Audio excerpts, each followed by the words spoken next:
Good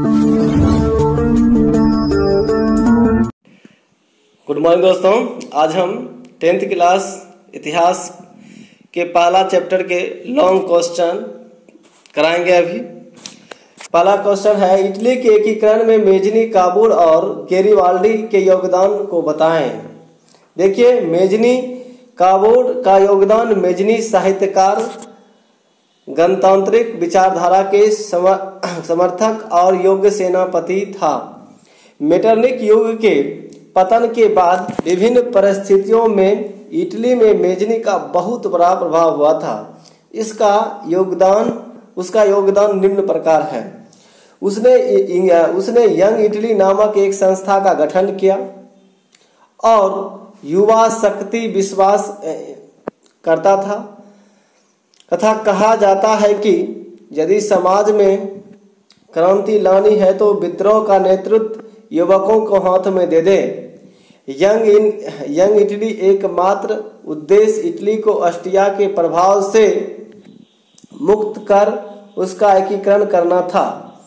उसने जनता जनार्दन तथा Italy का नारा बुलंद किया।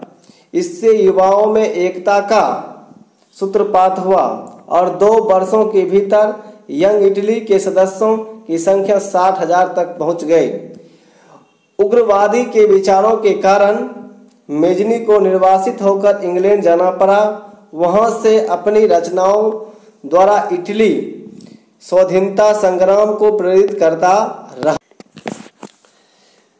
स्वाधीनता संग्राम को प्रेरित करता था, इसीलिए इटली को एकीकरण को पैगंबर कहा जाता था। इसीलिए उनको क्या कहा था? इटली के उसे पैगंबर कहा था। गैरिबाल्डो का योगदान। गैरिबाल्डी को इटली का तलवार कहा जाता था। इसे इटली को क्या कहा था? तलवार कहा था। उसने लाल कुर्ती नामक युवकों का एक नया संगठन का निर्माण किया। इसकी सहायता से उसने 1860 ईस्वी में नेपल्स के राजा को पराजित किया। बाद में सिसिली और पोप को अपने कब्जे में ले लिया। इसके बाद गैरिबाल्डी ने अपने जीते हुए इलाकों को विक्टर इमैनुअल को सौंप दिया और विक्टर को इटली का राजा घोषित कर दिया। पिंडमोंट सरडिनिया का नाम बदलकर इटली राज्य कर दिया गया। आइए अब हम दूसरा क्वेश्चन बताएंगे, जो कि है जर्मनी के एकीकरण में बिस्मार्क की क्या भूमिका था। 1848 ईस्वी को क्रांति के बाद यह स्पष्ट हो गया कि जर्मनी का एकीकरण क्रांतिकारियों के प्रयत्नों से नहीं होना था। उसका एकीकरण एक सैन्य शक्ति प्रावधान साम्राज्य के रूप में शासकों द्वारा होना था। इस कार्य को पूरा किया बिस्मार्क ने। जनवरी 1830 में विलियम प्रथम ने प्रथा का शासक बना और उसने बिस्मार्क को चांसलर नियुक्त किया। बिस्मार्क पर्सा के नेतृत्व में जर्मनी का एकीकरण करना चाहता था, पर ऑस्ट्रिया उसका विरोध कर रहा था। बिस्मार्क जर्मनी के एकीकरण के लिए सैन्य शक्ति के महत्व को समझता था, अतः इसके लिए उसने लौ और रक्त की नीति का अवलोकन किया। उसने अपने देश में अनिवार्य सैन्य सेवा लागू कर दी। बिस्मार्क ने अपनी नीतियों से पर्सा का सुदृढ़ीकरण किया और इस कारण पर्सा ऑस्ट्रिया से भी किसी मायने में कम नहीं रहा। तब बिस्मार्क ने डेनमार्क, ऑस्ट्रिया और फ्रांस के साथ युद्ध कर जर्मनी का एकीकरण करने में सफलता प्राप्त किया। देखिए दोस्तों, यहाँ पर जो लिखा है प्रथा लिखा है, प्रथा न होकर परसा होगा। इस पर देख लीजिएगा अच्छा से, ये जो लिखा हुआ है इसमें प्रथा होगा, परसा नहीं होगा।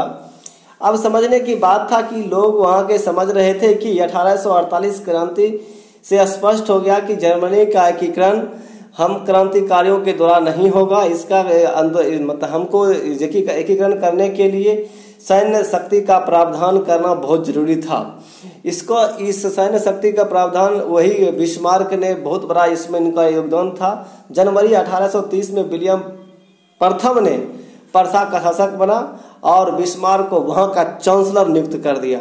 बिस्मार्क पर्सा के नेतृत्व में जर्मनी का एकीकरण चाहता था, पर ऑस्ट्रिया उसका विरोध कर रहा था। ऑस्ट्रिया कह रहा था कि हम ऐसा नहीं होने देंगे। बिस्मार्क ने जर्मनी के एकीकरण के लिए सैन्य शक्ति का महत्व को बहुत बढ़िया अच्छा से उसको वाकिफ से पता था, अतः इसके लिए उसने लौह और रक्त की नीति का ऐलान कर दिया और उसने देश के अनिवार्य सैन्य सेवा लागू कर दिया और बिस्मार्क ने अपनी नीतियों से पर्सा का सुदृढ़ीकरण कर दिया। इस कारण से पर्सा ऑस्ट्रिया से किसी मायने में कम नहीं था। तब बिस्मार्क ने डेनमार्क, ऑस्ट्रिया और फ्रांस के साथ युद्ध जर्मनी करके अपने साथ में मिला लिया। देखिए अब तीसरा क्वेश्चन है, राष्ट्रवाद के उदय के कारणों पर प्रभावों की चर्चा करें। ये तीसरा क्वेश्चन है। राष्ट्रवाद आधुनिक विश्व की राजनीतिक जागरूकता का प्रतिफल है। यह एक ऐसी भावना है जो किसी देश के विशेष भौगोलिक, सांस्कृतिक, सामाजिक परिवेश में रहने वाले लोगों को एकता की वाहक बनाती है। यानी हुआ कि अगर हम किसी राष्ट्रवाद में अगर रहते हैं तो वहाँ पर जो कि किसी विशेष भौगोलिक, सांस्कृतिक, वहाँ के सामाजिक में सभी में एकता का वाहक बनाती है। राष्ट्रवाद के उदय के निम्न कारण हैं। नंबर 1 में है यूरोप में पुनर्जागरण के कारण कला, साहित्य, विज्ञान इत्यादि पर गहरा प्रभाव पड़ा और लोगों को मन में हुआ एक दृष्टिकोण परिवर्तन हुआ, जिसके कि एक नया काम करने के उसको दिमाग में उत्सुकता जगा, जिससे हुआ कि राष्ट्रवाद का बीजारोपण यहीं से चालू हो गया। दूसरी बात था फ्रांस की राज्य क्रांति। इसने राज्य क्रांति की जितना भी अभिजातीय वर्ग परिवेश से बाहर कर उसे अखबारों और सड़कों और सर्वसाधारण की वस्तुओं बना दिया।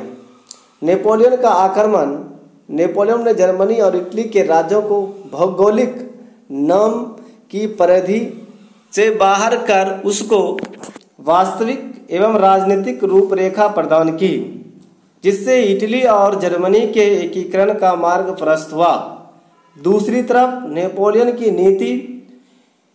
नीतियों के कारण फ्रांसीसी प्रभुत्व और आधिपत्य के विरुद्ध यूरोप में देशभक्तिपूर्ण विक्षोभ भी जगा। नेपोलियन के पतन के बाद यूरोप में विजय शक्तियां ऑस्ट्रिया की राजधानी वियना में 1814 से 15 में एकत्र हुई, जिनका उद्देश्य यूरोप में पुनः उसी व्यवस्था को स्थापित करना था जिससे नेपोलियन के युद्ध और विजय ने अस्त व्यस्त कर दिया। अब हम दूसरा क्वेश्चन पढ़ेंगे। वो क्वेश्चन है जुलाई 1830 की क्रांति का विवरण दें। ये चौथा क्वेश्चन है हिस्ट्री का। कहता है, आइए हम पढ़ते हैं इसका आंसर। चार्ल्स दशम एक निरंकुश एवं प्रतिक्रियावादी शासक था, जिसने फ्रांस में उभर रही राष्ट्रीयता तथा जनतंत्र भावनाओं को दबाने का कार्य किया। उसने अपने शासनकाल में संवैधानिक लोकतंत्र की राहों में कई गतिरोध उत्पन्न किए। उसके द्वारा प्रतिक्रियावादी पोलगेनेक को प्रधानमंत्री बनाया गया। पोलगेनेक ने लुई 18वें द्वारा स्थापित समान नागरिक संहिता के स्थान पर शक्तिशाली अभिजात वर्गों की स्थापना तथा उससे विशेषाधिकारों से विभूषित करने का प्रयास किया। उसके इस कदम को उदारवादियों ने चुनौती तथा क्रांति के विरुद्ध षड्यंत्र समझा। प्रतिनिधि सदन एवं दूसरे उदारवादियों ने पोलगेनिक के विरुद्ध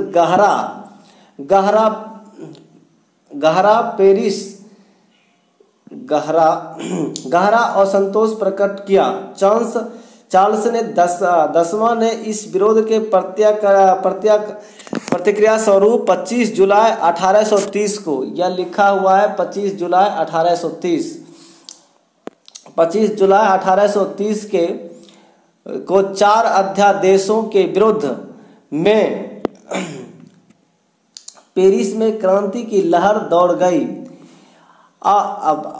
गई और फ्रांस 28 जुलाई से गृह युद्ध प्रारंभ हो गया। इसे ही जुलाई 1830 की क्रांति कहते हैं। इसके साथ ही चार्ल्स दसम फ्रांस की गद्दी को त्याग कर इंग्लैंड चला गया और इस प्रकार फ्रांस में बुर्बो वंश के शासन का अंत हो गया और ऑर्लियस वंश लुई फिलिप सत्ता प्राप्त हो गई। आइए अगला क्वेश्चन पढ़ते हैं हम। अगला क्वेश्चन है, यूनानी स्वतंत्रता आंदोलन का संक्षिप्त विवरण दें। यूनानी तुर्क साम्राज्य के अधीन था, फलतः तुर्की शासन स्वयं को अलग करने के लिए आंदोलन चलाए जाने लगे।